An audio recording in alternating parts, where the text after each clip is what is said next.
இந்நாள் நன்னாள் ஆகட்டும். அனைவருக்கும் வணக்கம் நண்பர்களே. இன்றைக்கி வீடியோவில் என்ன பார்க்க போகிறோம் அப்படின்னா, நம்மளுடைய வீட்டில் செல்வம் சேரலையே, இது காரணமாக இருக்குமா இல்லை அது காரணமாக இருக்குமா, இது என்ன காரணம்னு தெரியலையே, எல்லாரும் நல்லா இருக்கிறாங்க, நம்ம மட்டும் இவ்வளோ கஷ்டத்தில் இருக்கிறோம், கடன் தொல்லை, குடும்பத்தில் பிரச்சனை அப்படின்னு பல பிரச்சனையை சந்திச்சிட்ருப்பீங்க.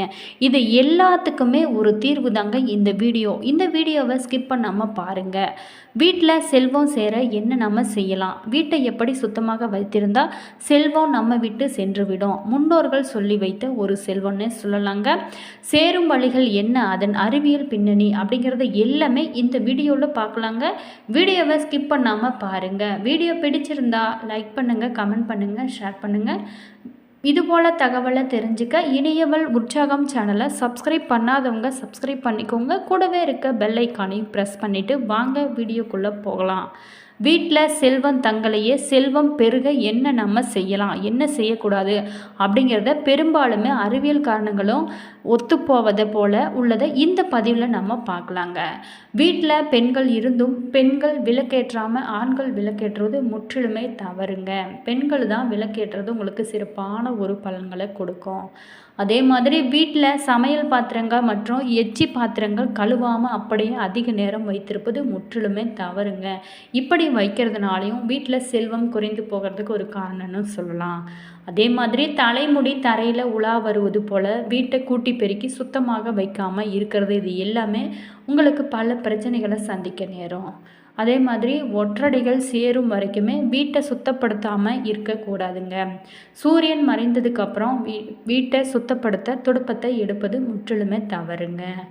இன்னொன்று, எச்சில் பாத்திரங்கள், காப்பி டம்ளர்கள் அப்படியே அங்கேயே வைத்திருப்பதும் முற்றிலுமாக தவறு. அதே மாதிரி உங்களோட வாழ்க்கையில் தீராத கஷ்டங்கள் தீர இப்படி விநாயகரை நீங்கள் வழிபடுறது உங்களுக்கு சிறப்பான ஒரு பலன்களை தருங்க.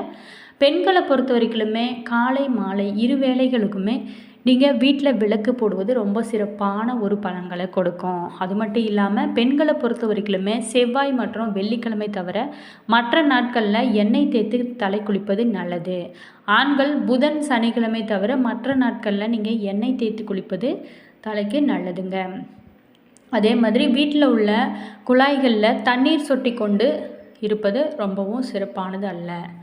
வீட்டு சுவரில் ஈரம் தங்குவதும், வீட்டில் செல்லரிப்பது, கரைப்பான் சேருதல், பூரான் போன்ற விஷய ஜந்துக்கள் உலா வருவது, இது எல்லாமே பல பிரச்சனைகளை உங்களுக்கு சந்திக்குன்னே சொல்லலாம். வீட்டில் எச்சில் பாத்திரம் அதிக நேரம் கழுவாமல் இருக்கிறதுனால அதில் பாக்டீரியா, வைரஸ் போன்ற நுண்கிருமிகள் பல மடங்கு பெருகி ஆரோக்கியத்தை கெடுக்கிறதுங்க.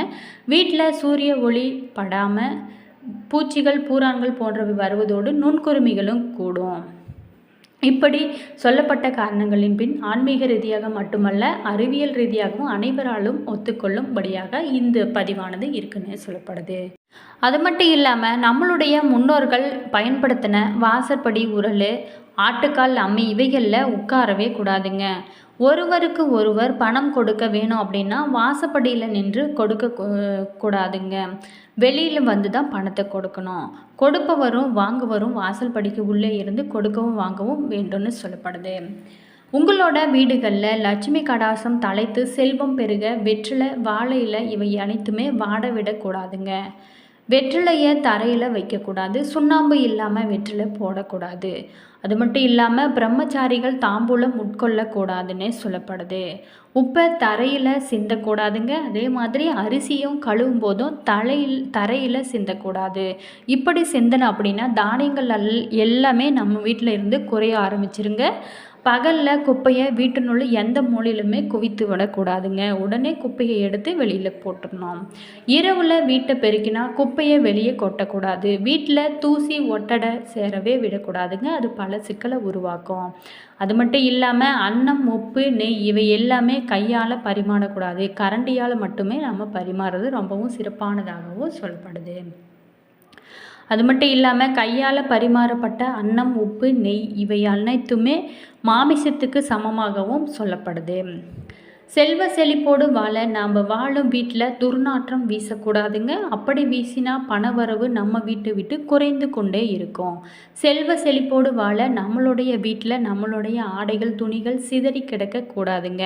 நாம் பயன்படுத்திய ஆடைகளை ஒரு தனி பெட்டியிலும் புதிய ஆடைகளை இன்னொரு பெட்டியிலும் போட்டு வைப்பது ரொம்பவும் அவசியமான ஒரு விஷயம்னு சொல்லப்படுது. அது மட்டும் இல்லாமல் நம்மளுடைய வீட்டிற்குள் நுழைந்ததும் எப்போதுமே நறுமணம் வீச வேணுங்க. அப்படி இருந்தால் செல்வம் சேர துவங்கும்.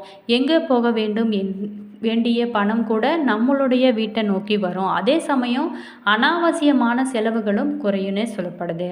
அதே மாதிரி ஆணாக இருந்தாலும் சரிங்க, பெண்ணாக இருந்தாலும் சரிங்க, ஈர துணி அணிந்து பூஜை செய்யக்கூடாது. சாம்பிராணி உள்ளிட்ட நறுமண பொருட்களை அடிக்கடி வீட்டில் உபயோகிக்கிறது ரொம்ப சிறப்பான ஒரு விஷயம்னே சொல்லலாம். அது மட்டும் இல்லாமல் வெள்ளிக்கிழமை செவ்வாய்க்கிழமை இந்த மாதிரியான நாட்களில் காலை மாலை இருவேளைகளுமே விளக்கேற்றுவது சிறப்பான ஒரு பலன்களை தருங்க. அது மட்டும் இல்லாமல் நீங்கள் தினமும் இங்கே கூட காலை மாலை இருவேளைகளுமே விளக்கு போடலாம். பிரம்ம முகூர்த்தத்தில் விளக்கு போடுறது இன்னும் சிறப்பான ஒரு விஷயம்னே சொல்லப்படுது. அதே மாதிரி வெள்ளிக்கிழமைகள் மாலை 5 மணிக்கு உள்ள நம்மளோட வீட்டை பெருக்கி சுத்தம் செய்கிறது ரொம்ப சிறப்பான ஒரு விஷயங்க. தினசரி மாலை வேளையில் தவறாமல் நம்மளுடைய வீட்டு பூஜை அறையில் நல்லெண்ணெய் அல்லது நெய் தீபம் காட்டுறது ரொம்பவும் சிறப்பான ஒரு முன்னேற்றத்தை நமக்கு கொடுக்குன்னே சொல்லப்படுது. அதே மாதிரி நம்மளுடைய வீட்டில் எப்போவுமே பணம் தங்காது அப்படின்னு நினைக்கிறவங்க எல்லாருமே நம்மளுடைய வீட்லேயும் பணம் தங்குங்க. வடகிழக்கு மூலையை நீங்கள் சுத்தமாக வைத்திருக்க வேணும். குபேரரை வழிபட்டு கல் உப்பு வைக்கிறது ரொம்பவும் சிறப்பான ஒரு விஷயங்க. அது மட்டும் இல்லாமல் அஷ்டலட்சுமி கடாசம் கிடைக்க பூஜைகள் செய்து நல்ல வரத்தை நீங்கள் கடைபிடிக்க வேணும்னு சொல்லப்படுது. இப்போ இருக்கிற காலகட்டத்தில் அனைவருக்குமே தேவையான ஒன்று தான். மனிதர்களோட அடிப்படை தேவைகளை நிறைவேற்ற பணம் தாங்க முக்கியமானதாக சொல்லப்படுது. பணம் அப்படிங்கிறது சில பேர்கிட்ட தேவைக்கு மேலே இருக்குது, சில பேருக்கும் வரவுக்கும் செலவுக்கும் சரியாகி இருக்கிறது. பல பேர்த்துக்கு பணத்தை சம்பாதிக்கும் வழி தெரிந்த அளவுக்கு அதை தம்முடனேயே தக்க வைக்கும் வழி தான் தெரியாமல் இருக்கிறவங்க சொல்லப்படுது. சில விஷயங்களை நீங்கள் சரியாகவே செஞ்சாவே நம்மளுடைய வாழ்க்கையும் சிறப்பாக மாறுங்க. எனவே பணத்தை ஈர்க்கவும் அதை தக்க வைக்கவும் சில பரிகாரங்களையும் நீங்கள் செஞ்சு பார்க்கலாங்க. ஒவ்வொரு மனிதர்களுமே ஆரோக்கியமான வளமான மற்றும் திருப்திகரமான வாழ்க்கையை வாழ பணம் நிச்சயமாக தேவைங்க. சில நேரங்களில் கடினமாக உழைத்திருக்கும் பிறகும் மக்கள் இன்னும் அவங்க விரும்பும் செல்வத்தை ஈர்க்க தவறு விடுறாங்க.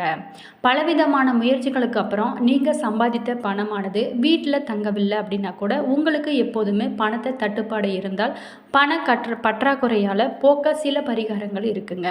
அவற்றை எல்லாமே முயற்சி செஞ்சு பாருங்கள். உங்களோட பணம் உள்ள பீரோவில் தங்கும் செல்வத்திற்கு அதிபதியான அன்னை மகாலட்சுமியை நிரந்தரமாக வீட்டில் தங்க வைக்க சில பரிகாரங்களை செய்யுங்க. நம்மளுடைய வீட்டில் வடகிழக்கு பகுதியான ஈசான்ய மூலையை சுத்தமாக வைக்க வேண்டியது அவசியங்க. ஏன்னா ஜோதிட சாஸ்திரத்தின்படி வீட்டோட வடகிழக்கு மூலையும் மிகவும் புண்ணிய ஸ்தலமாகும். இதனால தான் இங்கு பூஜை அறை கட்ட அறிவுறுத்தப்படுறாங்க. வடகிழக்கு மூலை பகுதியை மறந்தும் கூட குப்பைகளை குவித்து வைக்கவே கூடாதுங்க. இந்த பரிகாரத்தை செய்வதன் மூலம் வீட்டில் மகிழ்ச்சியும் அமைதி நிலைத்திருக்கும். செல்வமானது பல வழிகளில் இருந்தும் வந்து சேருவதாகவும் சொல்லப்படுது. அதே மாதிரி ஜோதிட சாஸ்திரத்தின்படி வீட்டிற்குள்ள முட்கள் அல்லது பால் சுரக்கும் மற்றும் விஷ மரங்களை நடக்கக்கூடாதுங்க. அத்தகைய தாவரங்கள் வீட்டில் உள்ளவங்க ஆரோக்கியத்திற்கும் செல்வத்திற்கும் நல்லதல்ல அப்படின்னு சொல்லப்படுகிறது. தெரியாமல் முள் மரங்களையோ செடிகளையோ வளர்த்து வந்தால் அவற்றை எல்லாமே வெட்டி எடுத்து விடுங்கள். அதுதான் உங்களுக்கு சிறப்பானதாக ஒரு விஷயம்னு சொல்லப்படுது. ஒரு சில பேர் தங்களோட வீட்டில் குளியலறை கழிப்பறை திறந்து வைத்திருப்பாங்க. குளியலறை மற்றும் கழிவறை எப்போதுமே மூடி வைத்திருக்க வேணும். ஏன் அப்படின்னா அது உங்களோட ஆரோக்கியத்தை மட்டுமல்ல உங்களோட நிதி நிலைமையும் பாதிக்குதுன்னு சொல்லப்படுகிறது. எனவே வாஸ்து சாஸ்திரத்தின்படி வீட்டில் குளியலறை மற்றும் கழிவறையின் கதவுகளை மறந்தும் பிறகும் திறந்து வைக்காதீங்க. அது மட்டும் இல்லாமல் உங்களோட வீட்டிற்கு பணம் வந்தால் கூட அது நிலைக்காது என்று நீங்கள் உணர்ந்தால் பணம் வந்த உடனேயே செலவாகிவிட்டால் உங்களோட செல்வத்தை நிரப்ப குபேரனின் புகைப்படம் அல்லது சிலையை வீட்டில் நீங்கள் வைக்கிறது சிறப்பான ஒரு விஷயங்க. செல்வத்தின் கடவுளான குபேர புகைப்படம் அல்லது சிலையை வீட்டின் வடக்கு திசையில் வைத்து தினமுமே நீங்கள் வழிபடலாங்க. இதோட குபேரனின் எந்திரத்தை உங்களோட வீட்டின் பீரோவில் வைத்தும் தினமும் நீங்கள் வழிபடலாங்க. இந்த பரிகாரத்தாலும் உங்களோட செல்வம் நாளுக்கு நாள் பல மடங்கு பெருகிறத உங்களால் உணர முடியும்னே சொல்லலாங்க. என்ன நண்பர்களே, நம்மளுடைய கஷ்டங்கள் பல இருந்தாலுமே நம்மளுக்கு பணம் வந்தாலுமே அதை தங்க வைக்கிறதுக்கான ஒரு சிறப்பான வழி நமக்கு தெரியாமல் இருக்குங்க. அவங்களுக்கு எல்லாமே இந்த வீடியோ நிச்சயமாக உங்களுக்கு பல பயனுள்ள தகவல்களை தந்திருக்குன்னு நினைக்கிறேன். வீடியோ பிடிச்சிருந்தால் லைக் பண்ணுங்கள், கமெண்ட் பண்ணுங்கள், ஷேர் பண்ணுங்கள். இதுபோல் தகவலை தெரிஞ்சுக்க இனியவள் சேனலை சப்ஸ்கிரைப் பண்ணிக்கோங்க. கூடவே இருக்க பெல் ஐக்கானை கிளிக் பண்ணிக்கோங்க. அப்போ தான் நாங்கள் போகிற ஒவ்வொரு வீடியோவும் உங்களுக்கு உடனுக்குடன் நோட்டிஃபிகேஷனாக வந்து சென்றடைங்க. உங்களுடைய கருத்துக்கள் என்ன அப்படிங்கிறத மறக்காமல் கமெண்ட் பாக்ஸ் செக்ஷனில் பதிவிடுங்க. அது மட்டும் இல்லாமல் உங்களுக்கு ஜோதிட ரீதியான ஏதாவது டவுட் இருந்துச்சுன்னா டிஸ்கிரிப்ஷனில் ஸ்ரீ வராகி அம்மன் ஜோதிட நிலையம் நம்பர் கொடுத்துங்க. நீங்கள் கால் பண்ணி உங்களுடைய கடன் பிரச்சனை, குடும்பத்தில் பிரச்சனை, இந்த மாதிரியான எல்லா பிரச்சனைகளுக்குமே நீங்கள் தாராளமாக தீர்வு காணலாம். All views, thank you.